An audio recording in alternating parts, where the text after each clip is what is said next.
Hello everyone. आज का जो हमारा नेक्स्ट टॉपिक है वो है न्यूमेरिकल बेस्ड ऑन टीपीडी यानी टर्मिनल पोटेंशियल डिफरेंस के ऊपर न्यूमेरिकल्स करेंगे आज हम। तो देखिए फर्स्ट न्यूमेरिकल्स है हमारे पास में storage battery of EMF 8 volt and individual resistance 0.5 ohm. It is being charged by 120 volt DC supply using a series resistance of 15.5 ohm. What is the terminal voltage of battery during charging. देखो charging का case है और charging का case मैंने terminal potential difference जब पढ़ाया था आपको तब बताया था चार्जिंग में जो टर्मिनल पोटेंशियल डिफरेंस है वो ज़्यादा होता है किससे, ईएमएफ से। ये करवाया था मैंने वहाँ पे। हमारे पास एक रिलेशन कैलकुलेट की थी हमने टर्मिनल पोटेंशियल डिफरेंस पे और ईएमएफ पे एक रिलेशन कैलकुलेट की थी। रिलेशन क्या थी, E is equals to V plus I R. ठीक है, ये वाली रिलेशन करवाई थी मैंने आपको। इसके अंदर मैंने बताया था देखो जो E है ईएमएफ है और V क्या है यहाँ पे टर्मिनल पोटेंशियल डिफरेंस है। यहाँ पे देखो ईएमएफ है वो कैसे आ रहा है, ईएमएफ किसके इक्वल है, जब हम टर्मिनल पोटेंशियल के अंदर कुछ ऐड कर रहे हैं ना, तो इसका मतलब क्या है, टर्मिनल पोटेंशियल डिफरेंस जो टीपीडी है इसके अंदर क्या है, कम है। लेकिन मैंने जब चार्जिंग वाला केस बताया था, जो करवाया था आपको नोट करके एक पॉइंट, उसमें ये बताया था कि जब चार्जिंग के अंदर जो टर्मिनल पोटेंशियल डिफरेंस है वो ग्रेटर होता है ईएमएफ से, तो वहाँ पे एक फॉर्मूला बताया था V माइनस आई आर, ये वाला फॉर्मूला बताया था। ये क्यों आया था ये फॉर्मूला, क्योंकि इसमें करंट की जो डायरेक्शन थी वो चेंज हो जाती थी, इसलिए हमारे पास में यहाँ पे माइनस का साइन शो हो रहा था। तो इसके अकॉर्डिंग में हम सोल्व करते हैं। तो हमारा जो मेन फॉर्मूला है देखो यहाँ पे कह रखा है कि यहाँ पे 120 वोल्ट की डीसी सप्लाई है। डीसी सप्लाई मतलब हम क्या कर रहे हैं, जो हमारे पास जो एक्चुअल जो बैटरी है जो 8 वोल्ट की है वो हम उसको क्या कर रहे हैं, चार्ज कर रहे हैं 120 वोल्ट की बैटरी से। ठीक है, यानी चार्जिंग का केस और चार्जिंग का केस है तो टीपीडी ज़्यादा होगा, टीपीडी ज़्यादा होगा तो ये वाला फॉर्मूला यूज होगा। ठीक है, अब इस फॉर्मूले के अकॉर्डिंग में यहाँ पे ये जो V है ये क्या है, टीपीडी है, टर्मिनल पोटेंशियल डिफरेंस है। इस V की वैल्यू कैलकुलेट करोगे ये माइनस में, इधर आके क्या हो जाएगा प्लस में, यानी E plus I R is equals to कितना बन जाएगा, V बन जाएगा। यहाँ से मैं इसको ऐसे लिख सकती हूँ ना, V is equal to E plus I R. आगे इतना समझ में। चलो एक बार इसका डायग्राम ड्रॉ करते हैं, इसकी सर्किट बनाएंगे। कैसे बनाएंगे, यहाँ पे देखो ये हमने एक बैटरी लगा दी और इस बैटरी का ये इंटरनल रेजिस्टेंस है। यहाँ पे एक बैटरी और लगाते हैं हम, ये हो गया, ये इसका इंटरनल रेजिस्टेंस है। ठीक है, ये बैटरी हमारे पास में 120 वोल्ट है, ये है इसका इंटरनल रेजिस्टेंस कितना है, देखो यहाँ पे दे रखा है जो 120 वोल्ट की सप्लाई देते हैं हम, उसका जो इंटरनल रेजिस्टेंस उसका जो रेजिस्टेंस है वो कितना है 15 पॉइंट, यानी ये इसका इंटरनल रेजिस्टेंस नहीं, ये सीरीज रेजिस्टेंस है। ठीक है, ये कितना है आपके पास में 15.5 ओम है। ठीक है, और जो ईएमएफ यूज कर रखी है हमने, स्टोरेज बैटरी यूज कर रखी है वो 8 वोल्ट की है और इसका इंटरनल रेजिस्टेंस यहाँ पे दे रखा है, इसका इंटरनल रेजिस्टेंस कितना है 0.5 ओम। आगे इतना समझ में।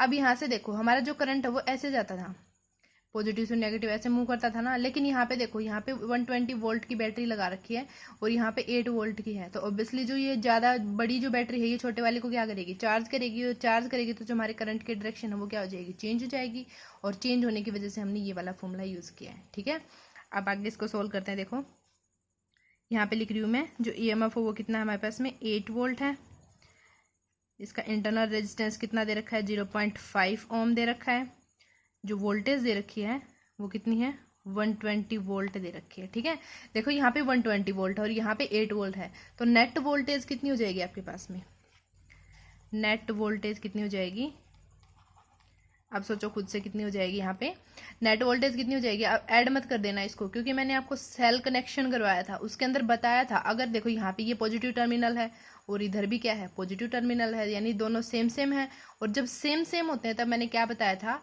कि हम जो बड़े वाला होता है उसके अंदर से छोटे वाला क्या कर देते हैं, माइनस कर देते हैं। यहाँ पे 120 की है यानी 120 की है और यहाँ पे क्या है 8 वोल्ट की है ना, तो यहाँ पे जो नेट पोटेंशियल नेट वोल्टेज है वो कितनी आ जाएगी आपके पास में 120 माइनस 8।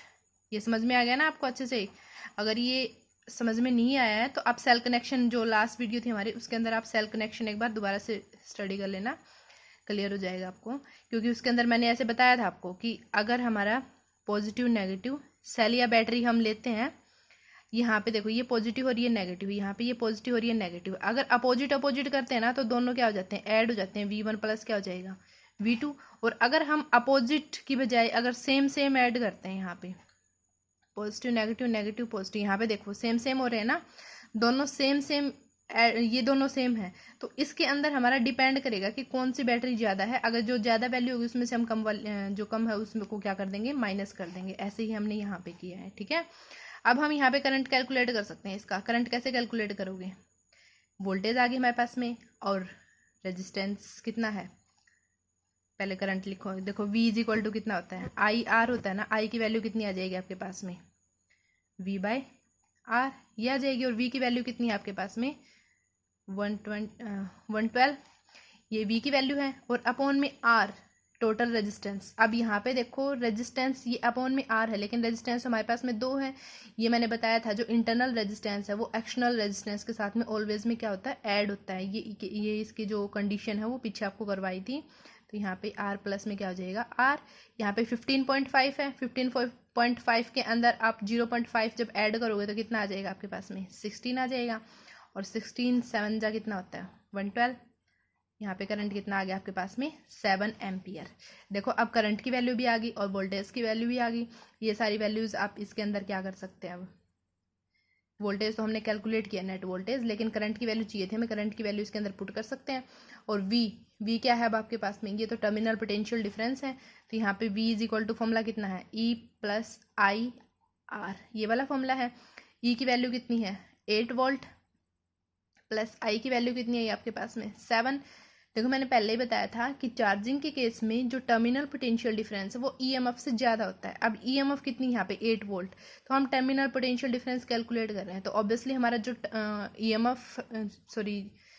जो टर्मिनल पोटेंशियल जो आएगा वो ग्रेटर आएगा किससे, EMF से, क्योंकि चार्जिंग के केस में टर्मिनल पोटेंशियल डिफरेंस ग्रेटर होता है किससे, EMF से। तो यहाँ पे पुट करो वैल्यू, E की वैल्यू पुट कर दी, I की वैल्यू ये होगी और R की वैल्यू, इंटरनल रेजिस्टेंस कितना है इसका, 0.5 है, 0.5 से इसको मल्टीप्लाई कर दो, ये कितना बन जाएगा, 8 प्लस 3 पॉइंट कितना हो गया ये 5, और यहाँ पे 3.5 है, ये 3.5 प्लस 8 कितना हो जाएगा, 11.5 वोल्ट। ये आ गया आपका टर्मिनल पोटेंशियल डिफरेंस। देखो ये 11 आया और जो EMF था आपका वो कितना है, 8 वोल्ट है, ज़्यादा है। आ गया समझ में। अब नेक्स्ट न्यूमेरिकल करते हैं, उससे और भी अच्छे से क्लियर हो जाएगा। नेक्स्ट न्यूमेरिकल है, सिंपल न्यूमेरिकल है, क्या है देखो, a battery of EMF 10 volt and internal resistance 3 ohm is connected to a resistor. If the current in a circuit is 0.5 ampere, what is the resistance of resistor and terminal voltage, यानी TPD calculate करनी है और हमें external resistance की value भी find out करनी है यहाँ पे। तो देखो कैसे करेंगे हम। सबसे पहले हम लिख लेते हैं हमारे पास में क्या क्या गिवन है। E इज इक्वल टू कितना है आपके पास में, 10 वोल्ट है। इंटरनल रेजिस्टेंस कितना गिवन है इसका, 3 ओम है। और करंट कितना गिवन है आपको, 0.5 एम्पियर। ठीक है। अब देखो यहाँ पे सिंपल है ये, इसके अंदर कोई चार्जिंग का केस नहीं है। अगर चार्जिंग का केस नहीं है तो हम सिंपल फॉर्मूला कौन सा यूज़ करेंगे, V+IR, ये वाला फॉर्मूला इसके अंदर यूज़ करेंगे। इससे पहले हम क्या करते हैं, एक बार इसका डायग्राम ड्रॉ कर लेते हैं। वैसे हम यहाँ से ये डायरेक्ट कैलकुलेट कर सकते हैं क्योंकि हमारे पास में ये सारी चीज़ें यहाँ पे गिवन है। हम डायरेक्ट कैलकुलेट करके देखते हैं एक बार इसको। डायरेक्ट कैलकुलेट करके देखो, यहाँ पे V की वैल्यू कैलकुलेट करनी है तो ये इधर प्लस में इधर आके क्या हो जाएगा, माइनस में। तो V इज इक्वल टू कितना आ जाएगा, E-IR। आगे इतना समझ में। E की वैल्यू कितनी है आपके पास में, 10 वोल्ट, माइनस I की वैल्यू कितनी है, 0.5, और इंटू में R की वैल्यू कितनी है, 3। कितना आ जाएगा, 10 माइनस 0.5 इंटू 3 कितना हो जाएगा, 1.5। ये V की वैल्यू है। और V इज इक्वल टू कितना आ जाएगा, 10 माइनस 1.5 करोगे कितना आ गया, 8.5 वोल्ट। ठीक है। आगे इतना समझ में। अब एक बार इसका डायग्राम ड्रॉ कर लेते हैं। डायग्राम ड्रॉ करो, देखो क्या आएगा। एक एक्सटर्नल रेजिस्टेंस है, ये R है। यहाँ पे एक इंटरनल रेजिस्टेंस कनेक्ट कर दिया और यहाँ पे क्या कर दिया हमने, एक बैटरी कनेक्ट कर दी। और इसकी वैल्यू कितनी है आपके पास में, 10 वोल्ट है। इसकी वैल्यू कितनी है, 3 ओम है। और जो करंट है पॉजिटिव टू नेगेटिव इस टाइप से मूव करेगा। ठीक है। अब इस R की वैल्यू फाइंड आउट करनी है। इस R की वैल्यू कैसे फाइंड आउट करोगे, सिंपल है। V इज इक्वल टू कितना होता है, IR। तो यहाँ से अगर हम करंट फाइंड आउट करो, यहाँ पे पहले sorry V is equal to I R होता है ना, तो अगर I इज इक्वल्स टू कितना हो जाएगा, V बाई आर हो जाएगा, ठीक है। लेकिन यहाँ पे हम सिंगल R नहीं रख सकते क्योंकि हमारे पास में दो रेजिस्टेंस है यहाँ पे, एक एक्सटर्नल रेजिस्टेंस और एक क्या है, इंटरनल रेजिस्टेंस। इसलिए मैंने ये इस तरह से बताया है। यहाँ से डायरेक्ट R की वैल्यू कैलकुलेट मत कर लेना, गलत हो जाएगा, क्योंकि दो रेजिस्टेंस है आपके पास में। और जो ये वाला जो रेजिस्टेंस है इंटरनल रेजिस्टेंस, ये क्या होता है, एक्सटर्नल के साथ में ऑलवेज ऐड होता है, ठीक है। इस टाइप से फॉर्मूला बनेगा। अब इनकी वैल्यूज पुट करो। I की वैल्यू कितनी आपके पास में 0.5 एम्पियर, यहाँ पे लिख रखी है I की वैल्यू 0.5 एम्पियर है, इज इक्वल्स टू V की वैल्यू कितनी है, V की वैल्यू कितनी है आपके पास में, ये वाली जो V है बैटरी की वैल्यू कितनी है, 10 वोल्ट है, अपॉन में R प्लस इंटरनल रेजिस्टेंस की वैल्यू कितनी है आपके पास में 3। अभी देखो यहाँ से हम कर सकते हैं ना इजीली कैलकुलेट R की वैल्यू। यहाँ पे ये डिवाइड में इस साइड आके क्या हो जाएगा, मल्टीप्लाई में हो जाएगा। 0.5 into R plus 3 is equal to 10, अंदर मल्टीप्लाई कर लो, 0.5 R प्लस कितना हो जाएगा, आगे मल्टीप्लाई करोगे कितना आएगा आपके पास में 1.5 इज इक्वल्स टू 10।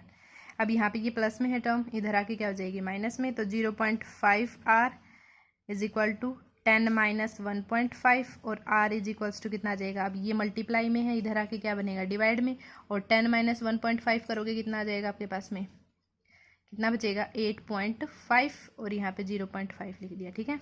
अब R इज इक्वल्स टू कितना आ जाएगा, ये मल्टीप्लाई डिवाइड करोगे इधर आके 8.5 अपॉन में 0.5। अब देखो एक एक टर्म के बाद में पॉइंट है, तो पॉइंट से पॉइंट क्या हो जाएगा कैंसिल, और पॉइंट से पॉइंट कैंसिल हो जाएगा, तो ये बचेगा आपके पास में 85/5। और जब इसको कैंसिल आउट करोगे कितना आएगा आपके पास में 17, ठीक है। तो R की वैल्यू कितनी आ गई आपके पास में 17 ओम, ये आ गया आपका आंसर। बहुत ही ईजी था ना। आई होप आपको ये दोनों न्यूमेरिकल्स अच्छे से क्लियर हो जाएंगे। Thank you.